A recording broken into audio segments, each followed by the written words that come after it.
But this movie, we got the chance to see it early at a Twitter Lion King event. Disney. That looked nice. Was that nice? Tell me about it. It was actually kind of nice. I was the whole time I was with RB3. I was like, bro, this is like the nicest thing I've ever been to. Yeah, I've never been to the Chinese theater. I was at the Chinese. I've never been to that.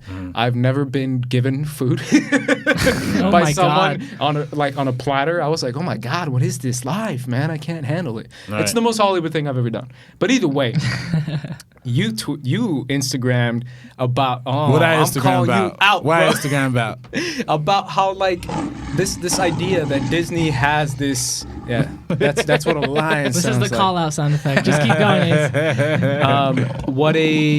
What Disney represents as far as making all these movies and making people who watch these movies maybe like them a little bit more. I don't know if I'm getting close or if I'm getting warm. Well, listen, this is what I'll say before we start. Yes. Let me start off here and say, all right. If you read the book Cloud Atlas, in that book, the scenes that take place in the future. No one's gonna read that book. The scenes that take place in the future, movies are not referred to as movies; they're referred to as Disney's. So. Cloud Atlas might be onto something here. I kind of agree. Yeah, so I think, and that book was written, in like 2009 or some shit like that? Yeah. So, all that to be said, I don't actually know if it was written in 2009. I think the movie came out in 2009. But all that to be said, I mean, listen, man, you got to come over and join us on the Disney Corporation, Ace. Join us, what? Ace. I'm signed up, Wait, man. You work I left for my Disney? I left my I left my backpack in the car. What happened? I was gonna put on my Zootopia badge. What happened? I'm an official Disney. Let's keep collaborating together, man. Because I got all the good reviews for you. I got all of it. Robert, I'm a slave. I've sold out to the man. You know what's funny? This year, I was thinking about it today, and I really had like a heart to heart with myself, and I was really thinking about it. I was like, what is the future of movies? Because this is what I'm obsessed with, and this is literally what we talk about like every week, just off camera. Yeah. And I honestly, I'm with you, man. I'm joining Team Disney. Join Team Disney all the man. way. It's too Disney's good. gonna be making all the movies, and I want to be a part of it. Hey, listen, man. We're here. I got my Star Wars shirt on. Uh-oh. I'm Star Wars all the way. Disney Star Wars. Man, I'm wearing Come Universal. On now. This is Universal. Give me. Listen. You gotta come But over. either way, come over to Disney. Come over to Disney. Okay. There's meerkat mules. I had a drink called a meerkat mule. That was like strawberry if vodka. I can get one of those, just get me on the Disney team. They had some steak kebabs, chicken kebabs at the event. Well, we here's what saw Seth Rogen there. Let's talk about it on a serious note. Like, I was thinking about this. If Disney really is the future, and if we're just kind of like getting hit by a tsunami of like, this is going to be Disney and theaters are only going to show Disney movies, pretty much is what's happening now. If that's the case, at least RB3, if I can find a silver lining, because this is hard for me being an indie movie fan, but if I could find a silver lining, at least with the announcements at Comic-Con, with what they're doing with Lion King, they're giving different people opportunities. Chloe Zhao is directing The Eternals. That's such a left field, great option. Someone who's a purely indie director, Asian female director, like that's something that's unheard of. Daniel Cretton is directing the Shang-Chi. Hey, that guy is actually a good buddy of our. You know Gabe. Gabe is our fraternity member. No way. And Dustin is actually one of Gabe's mentors. No way. And yeah, there's a connection. He's Short Term 12 is one of my favorite movies of all time, by the way. So he's also a friend of. Remember you when we had Rob on? Remember Rob? Oh, Rob. He's a friend of Rob's. Oh, really? They went to the same school. Man. Yeah, we got introduced each other, man. So he knows him too, because I remember he told me, he's like, yeah, I know the guy who directed Short Term 12. Have you seen that? And I was like, oh yeah, that's an amazing movie. But either way, at least the casting, the direction, the diversity that we're seeing, that I personally feel is one of the most important things that we can do in movies, is to diversify behind the camera, in front of the camera, all this kind of stuff. At least Disney is trying to do that, right? I mean, if I'm trying to find a silver lining. Well, let's look at the 3 live-action movies that came out this year. Dumbo, directed by Tim Burton. Okay. Aladdin, directed by Guy Ritchie. This movie, Lion King, directed by Jon Favreau. Okay, sure. There's but a if trend. I were to counter, if I were to Disney. say Marvel, what Right. Marvel is doing, because Marvel is just as much Disney as what you just said, right? Right. Marvel is hiring a lot of different cast members, and the Eternals cast for has Salma Hayek and has Kumail but Nanjiani. Marvel Studios I think operates a little like independently of Disney, because like Disney like gives them the infrastructure and the money and the resources, but like just from learning about Marvel Studios through USC and through just YouTube videos about like all this shit, it's like Marvel Studios, like they really are just an insulated operation, and I think that we can see how they're actually putting thought behind who they're choosing to spearhead their movies. Yeah. All right, let's just do it. I want to hear your thoughts, man. What'd you think of this live action Lion King? What'd you think of this live action Lion King? I thought it was okay. I really I was pretty impressed with the visual effects. I thought they were the best part of the movie. Yeah, there we go again. It's back. It's Simba. Other than that, I kind of told you afterwards, it felt a little bit like they were just scenes by scene recreating and just kind of getting to the point. Mm-hmm. And I was like, I feel like they're just like, end scene. And now it almost felt like it felt like they were doing the Broadway musical and just doing like, there's the scene, and then it's done. And there's the scene, and it's done. Not just a Broadway musical. They did the original exact movie. Yeah. Line by line. The original movie. I was telling RP3, it's like Jon Favreau's like, all right, make this in VR. Bye, guys. See you in like a year. Here's that. What's that script you wrote in 94? Reanimated. But here's my counter to what the general feedback was about how bad this movie was. I don't think it's bad. It's not bad. Because if it's bad, you're calling the OG bad. Because it's the exact same movie. It's not. I kind of disagree, because I turned to my brother during this movie and I go, if this wasn't The Lion King, I would hate this movie. Okay. But here's my thing. It is, what does quality of film mean? Because if this is a quality movie, it really is. But does quality mean originality? Because if that's the case, then no.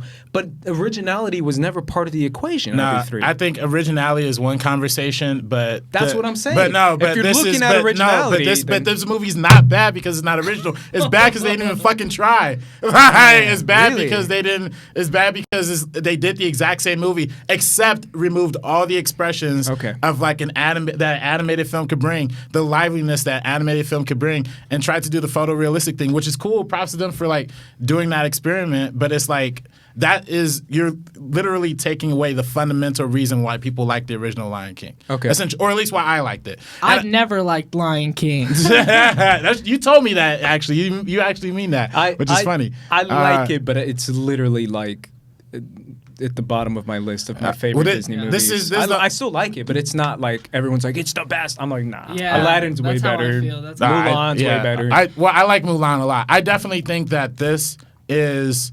I love The Lion King, and I told Kate this in the car. I remember seeing The Lion King in theaters in 2002, the original version, the 3D re-release they did in 2011, and now this version in 2019. I've literally seen The Lion King 3 different times in theaters, and I wasn't even born when the shit came out.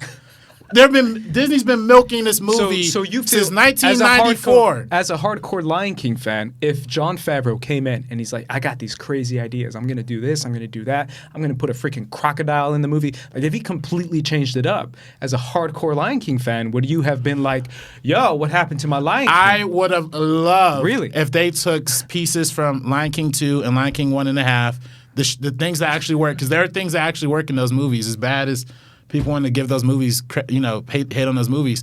Lion King 2 and Lion King 1.5 actually do have some really good elements. I don't know why they didn't derive from those. Maybe they could have added a little bit of that. Or maybe they could add something different. And, I wouldn't be as frustrated with this movie if I didn't go home and listen to that Beyonce album that she put out, The Gift, and realize she literally retold the entire story of The Lion King, but in a completely new way, and in a musical type way, like song by song. And they even use clips from the movie in between songs to kind of tie together the story of it. But it's the exact same story of like having a daughter, having a kid, and then that kid running off to the world, and then having she's telling the story of the Lion King, the story of growth and rebirth and all that stuff. And it was cool, it was dope, and it was different, and it had different songs, and it felt like an original thing. And to me, this movie just felt like, and no this isn't against Jon Favreau, because I feel like we're starting this podcast off hating on the Jon Favreau movie. I really don't mean that. I love this guy. Like, Swingers, one of my all-time favorite comedies.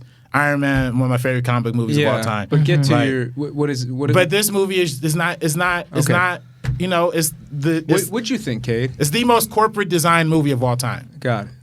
I was really excited to see this movie because originally, like, when the Jungle Book came out, I was like, oh, Jon love the Jungle Book. Jon Favreau's, you know, got this live action thing on lock, right? But I think when I left the movie, it just kind of made me feel like Disney's sort of tripping over their own shoelaces with, like, these remakes, because it's like you can really try to, like, do every single movie, like, one after the next, and, like, you can really try to, you know, just retell the story to get more money, and that's what it felt like. It felt like a cash grab at the end of it, because I knew it's like rewatching an episode of Game of Thrones where you know every plot point, but this time they made it a cartoon instead of they made it a cartoon instead of a live action. Like, it's like, I don't know, I just felt, and like, as somebody who didn't really start off loving The Lion King, like, you know, I like some of the music, and I think it's like a pretty intense story for children, but I just think that, like, I think if I was a kid and I watched this movie, I would love it, because it's like super imaginative, and like it retells it in like a new, fun, like, technology based way. But I was also looking at it the whole time thinking, this movie's gonna look like a video game cutscene in 10 years. Like, in 10 years, we're gonna look back at this and be like, oh shit, I guess we gotta make another one because our VFX, like, are awful. Are better. Yeah, they're gonna be 10 times better than that. They're gonna make a whole VR 3D like version of it. And, you know, all power to, you know, the CGI artists on this movie. I'm glad Disney's keeping them employed. I'm glad, like you said, but I feel like I have to come in here and give the same compliments every single time. Like, same thing what we did with Aladdin. I didn't like the movie, but at least they employ people of color. Yay! And it's like, dog, is that really the only compliment I'm going to be able to give to these movies? I will push back and say yes. If there's so many shitty movies out there, bro, that they're, I don't know, man, it can't sell. There's got to be a white dude in it. I've been in those rooms. That honestly, yes. If there's going to be an average movie, at least they're employed. But is this average? I will say it's though, an average movie. Let me add one more point. Like, the casting, like, the cast was the most enjoyable part. If I closed my eyes and I thought it was a podcast, I think I would have loved this movie, because I love every casting decision except for Simba. So there you go. I kind of feel like Donald Glover was like, whatever. So I'm kind of with you on that. Come on, tell me what you said in the car about Beyonce. Oh, I said, Beyonce, you know, it feels like maybe she sort of just did all these voiceovers on her phone. Oh, you know? I said the exact same thing to my friend. I think I told you. Right? Beyonce recorded this in her room. She was like with Ivy just playing with her, and she was like, don't do it. Exactly. That's what it was. But here's my thing. This is what I think it is. Because what is the disconnect between all these other live action movies that have gotten positive reviews, besides a little bit of the scenes change? Because you don't like any of them, but there's other people who like. I like the Jungle Book, and I like Peace Dragon. There you go. And but Alice in Wonderland. I like, personally, this is me, and it's still like everything you said, a cash grab, a remake. All the other ones are too, but I like them, and a lot more other people like them too. Yeah, I like Beauty Jungle and the Book. Beast, Cinderella, Aladdin. I liked all those movies. What's the difference? I personally feel it's what you said. It's that the animated movie was animated, and the live action thing you don't connect to these characters because you just see the little mouth. And I almost felt like it was a dub. When the movie first started, it felt like, have you seen those YouTube dubs when they go reading. like Animal Planet and they're just like, Steve, get over here, and it's just like they're not really talking. It basically might as well be that. I felt like that. It felt like I was watching like someone on YouTube dubbed over Animal Planet, and it's funny and it's cool, but I was like, it doesn't feel real, versus I can look at Naomi Scott and be like, I'm rooting for Princess Jasmine. Or I can look at Belle and be like, you go, Belle. Because it's an actress. Yeah, and I think that's a big part of it. Like, the Jungle Book had a live-action Mowgli, you know, and like that's what you connected to. The interaction between the human and the CGI is, like, I think what really sort of makes you like I think that's like it. That's personal. I personally feel like that's the defining factor where people need a person to connect to. I don't think they need a person. They just need an animated like. Well, I don't even think I think you could do a realistic live action looking animated film with no human characters. Look at the movie. Have you seen Rango with Johnny Depp? No, I have. Yeah. You have the animals in that movie look super realistic, not because they're literally trying to make a real. Sure. Like I said, like I think the Disney nature, they probably did this whole Disney nature shit just to secretly get footage for this movie, probably. But I think that but. You look at Rango is a movie that is completely animated with all like animal characters. The main character is a lizard, but his eyes move, his mouth moves. He plays a guitar, like he wears a shirt. He's animated. Yeah, he's animated. That's like what I'm saying. At the very least, they could have had some tail wags or. That's why this is different because it's animated, but it's supposed to not be animated. They're trying to make it look so real. That you just see a lion just walking around and you're like, okay, cool. I love the dub over it. I think Chiwetel sounds great. Yeah, Chiwetel was great. He sounds great, but that's kind of it. That's kind of it. I don't know. I think Seth Rogen was good. Who was your guys' favorite voice actor? Chiwetel by far. I thought Chiwetel was like, because he's legit like being cinematic with his voice, and I was like, that's kind of what you have to do on a voice performance. Yeah, he was really good. So did they actually have James Earl Jones like go back and record lines, or did they use his original recording? No, he went back. I feel like they could have just used the original recordings, and it would have just been the same.